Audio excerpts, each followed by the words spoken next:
I used to be someone who was chronically self-doubting, whether it came to my jiu-jitsu career, whether it came to my short-lived sales career, which I needed to fund my jiu-jitsu career, and also with all of the responsibility that was coming on top of me when I was coming into adulthood. So this showed up in my relationships. Was I actually good enough for this person? Was I ready for this person? It came for my finances. Like, how am I actually going to make this work? I'm living at home with my mum at that time, but if this thing doesn't work out, am I actually going to get the result that I wanted? And if I don't, then what am I going to do? Which just led me to be more stressed, have a weight bearing down on my shoulders, and actually impacted everything that I wanted to do in that time. And the reason why this problem plagued me for such a long time, tried all of the personal development, all of the self-help, all of the self-improvement, but it's because I didn't have these three distinctions, which I understand now. And when I work with my one-on-one clients, I help them understand too. Self-doubt, worry, anxiety, constantly questioning yourself is not a one-size-fits-all. And if we treat it like it's a one-size-fits-all, it's like trying to shove a cylinder in a triangle hole. So in this video, you're going to know those three different distinctions of self-doubt, the mechanics of how self-doubt works, and then from that, you'll be able to liberate yourself from it. So the first distinction of self-doubt is logical or thinking-based self-doubt. This is actually the main reason that I wanted to make this video, because this is the only type of self-doubt which I see people want to speak about. And it's essentially this: we're thinking we can't do something. So there's the mental formations of thought. And there's the thought pattern, which is what creates the thought. But then there's also our mental rumination around cognitive self-doubt or logical-based self-doubt. You can call it whatever you want. And the problem with this stage is that people who are very smart can actually this system can get hijacked because they think, oh, I've always used my brain's allowed me to make the best kind of decisions, and I'm just thinking. There's nothing wrong with preparation, you can't over-prepare. But really what it leads to is analysis paralysis. And it essentially comes down to trying to check the accuracy, make something perfect when you can't actually make that thing perfect because it hasn't happened. You can't predict. What I want you to do is this, actually, if you're listening to this. Think back to the last time where you thought of a prediction and it happened exactly the same way that you imagined it happened. In other words, were you able to predict the future perfectly? And I want you to be honest with yourself there. Because most likely it wasn't, right? We can't predict the future perfectly. But yet when we're caught in this vicious loop of logical self-doubt, we're constantly trying to predict the future. So something that happened in my journey is when I was trying to win jiu-jitsu competitions, whatever it was, whether it was more local or regional or bigger, like international kind of competitions like Euros and Worlds, I would always try to visualize and bully my mind into thinking a certain way so that in all the preparation up to the competition, I wouldn't let any space for losing come in. And a lot of the time when I did that, I wouldn't win. And I think it's because of this. It's because when you're trying so hard to suppress a logical-based self-doubt that you don't let anything else in, what that actually signals to you is that you're afraid of that scenario, that you're afraid of your mind because you're not letting it just do whatever it's going to do. You have to be careful that at this stage, your mind will just say, I'm just trying to crunch the data, I'm just trying to learn the facts of this thing. But really what it's doing is it's stifling you. It's stopping you from doing the thing that you want to do. So I'm actually thinking of a client right now who was able to exit, his kind of corporate tech job and live on everything he earned for a few years and pay for all these high-ticket mentorships and all that kind of stuff. And his problem before we started working together was really trying to understand something, get it perfect, understand it perfect so that he wouldn't have to go out and actually try things in the world and fail at those things. So an example of this was actually his relationships with women. And he would always put off that skill set. And when I say skill set, what it means is actually just putting yourself out there, because he didn't have a lot of experience beforehand, even though he was a successful guy. And what it done and what that looked like effectively was just learning the right body language hack, learning the right vocal tonality, learning what it means to not be a people pleaser or how to set boundaries and all that kind of stuff. So he had a lot of cognitive understanding, but his mind was trying to make him perfect, trying to make those imagine scenarios so perfect that he wasn't actually doing the most important thing, which is going out there and seeing what happens. What's really important at this stage with this distinction is that you don't try and out-logic your mind. You don't try and out-abstract your mind. That means basically outthink your mind. Instead, you realize that your mind is not you by watching it, and there's a ton of exercises that you can do to help with that. And you realize that there is a separation between yourself. And then there's one step further, which is also realizing that your mind is just trying to help you. A lot of the problems that I'm seeing in this industry, in this space, is the fact that people try and demonize their ego. They try and demonize their mind. There's no benefit demonizing something which is you intrinsically, a part of you. I know I just said we're separate because we are, and it's different, and the mind sits within us and not the other way around, but it's something that's always going to be there. You can transcend it and integrate it, but the mind is always going to be there. Another subtle form of self-doubt here is having a subtle kind of arrogance, thinking that you can't be helped, thinking that your problem here is special and that there's just something special about you and there's nothing that anyone can do to help. This is something that I actually struggled with a bit, and it took me a while of realizing that, oh wait, I actually needed help with this. That enabled me to actually take the next step and work with my mentor. The next distinction of self-doubt is a belief-based self-doubt. This differs from the thought because whilst beliefs, they can have thoughts, how you can look at beliefs is that they're different versions of ourselves who are all vying for attention, and sometimes they kind of overlap, but they're essentially different parts of ourselves that hold beliefs. And with these different beliefs, they can have and they can create their own thoughts, their own logical self-doubt. And how it differs from the self-doubt that I just talked about is with it, when it's just logic-based self-doubt, how I like to call it is it's just the mind ruminating and we don't engage, basically. But the second type, belief-based self-doubt, is when we have a deep kind of feeling that something is wrong. This is the symptom of something, okay? With thoughts, they can create feelings for sure, but with a deep-seated belief about something, it's a very reactionary, hot or cold reaction, essentially. So an example of this would be if somebody really strongly identifies as a liberal or a conservative, and then they realize somebody else in the room has a differing political opinion, there's instantly a feeling of animosity. When you're moralizing about something, my beliefs are good, and that means as a result of that, other people's beliefs are bad, then it creates a sense of animosity. This also happens with ourselves. Beliefs can mix and clash with our actions, our thoughts, and our words in the environment. So a belief-based self-doubt that holds you back looks more like feelings of shame, feelings of fear, feelings of guilt. So with this type of self-doubt, it's absolutely imperative. Same with the thoughts. With the thoughts, we just don't engage, right? But with a belief-based self-doubt is that you don't demonize them. I have an example for you. So if you try and say that somebody's beliefs about something is wrong, what is your normal standard reaction? Your normal standard reaction to that is people push back on you.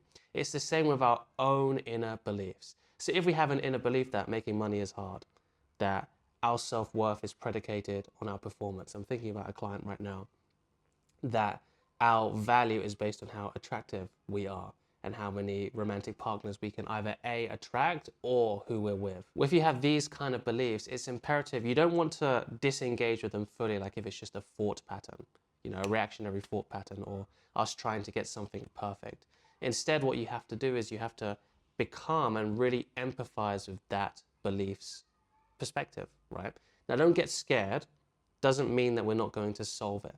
What it does mean is that we have to allow that belief's perspective to breathe so that it feels safe to share with us, okay?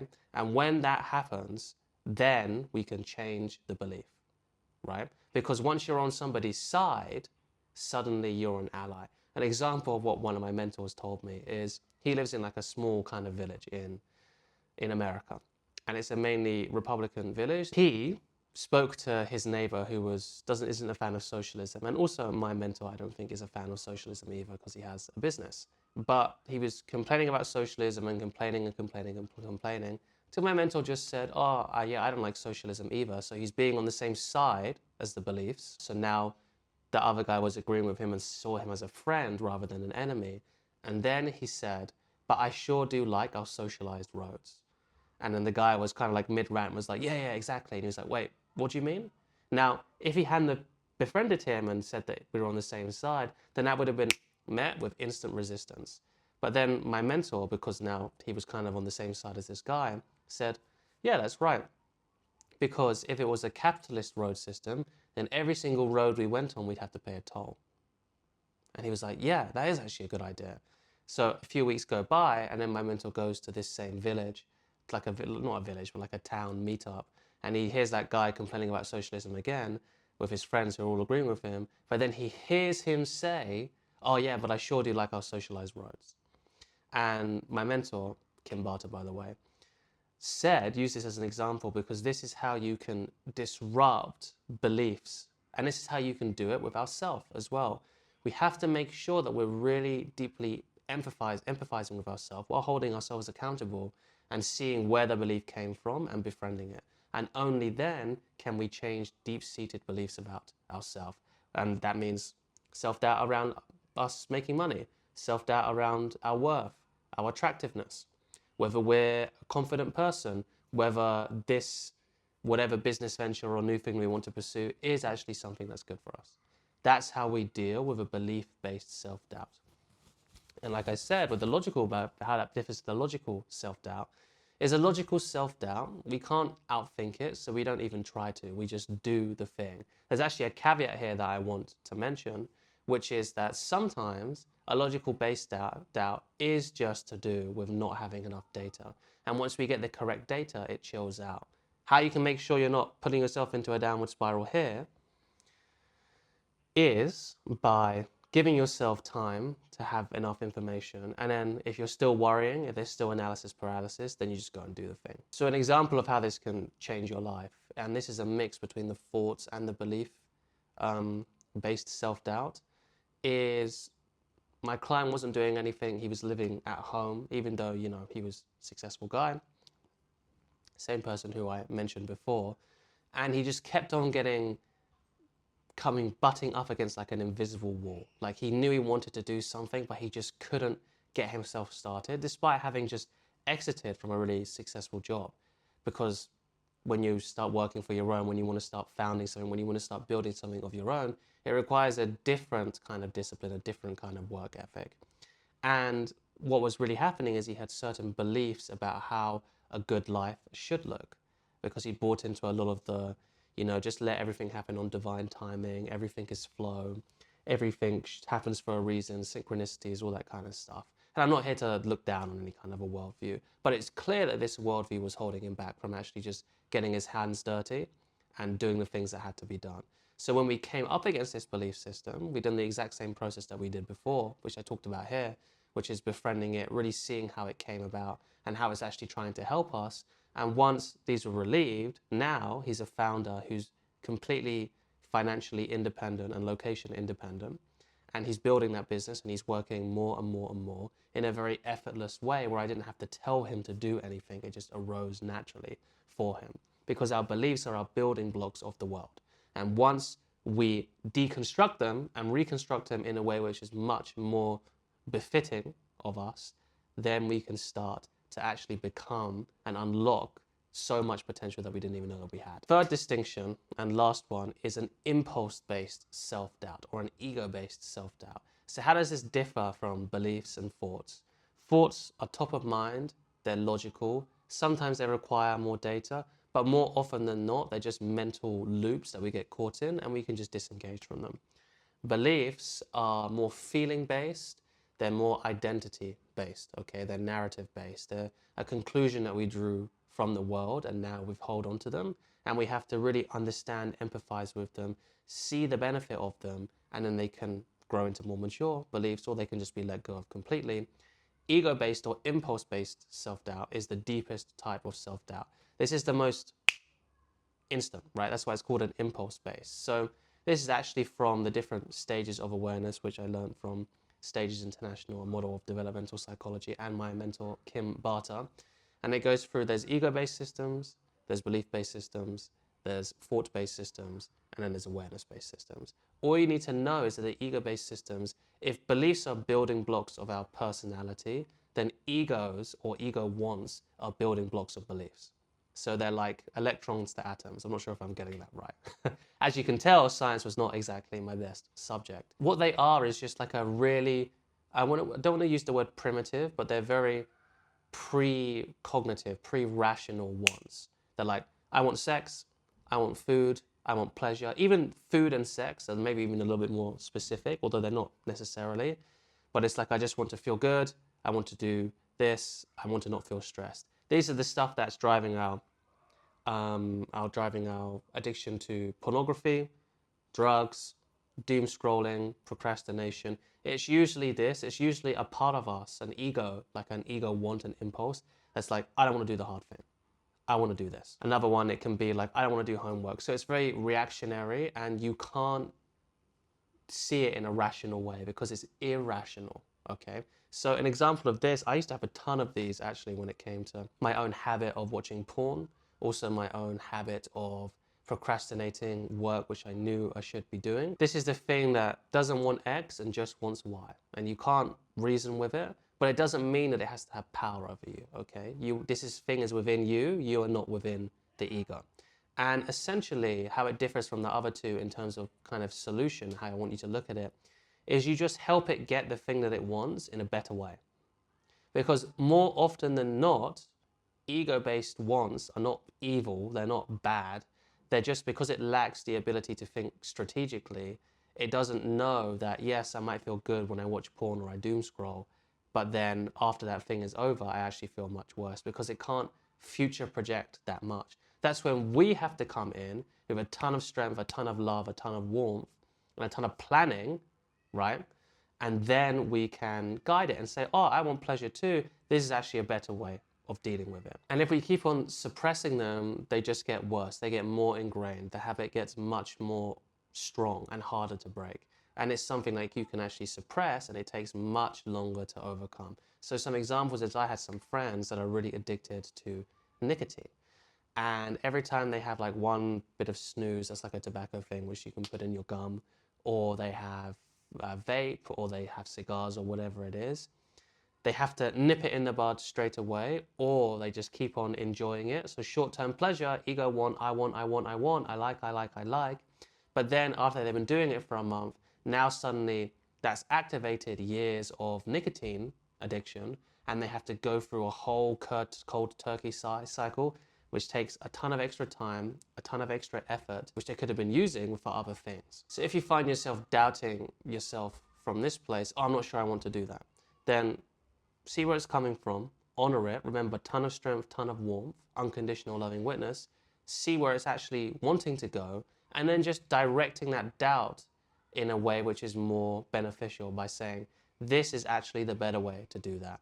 Oh, I see that you have this, you have a bit of doubt, like, I'm not sure if you want to do that, like, I'm not sure if I want to pursue that.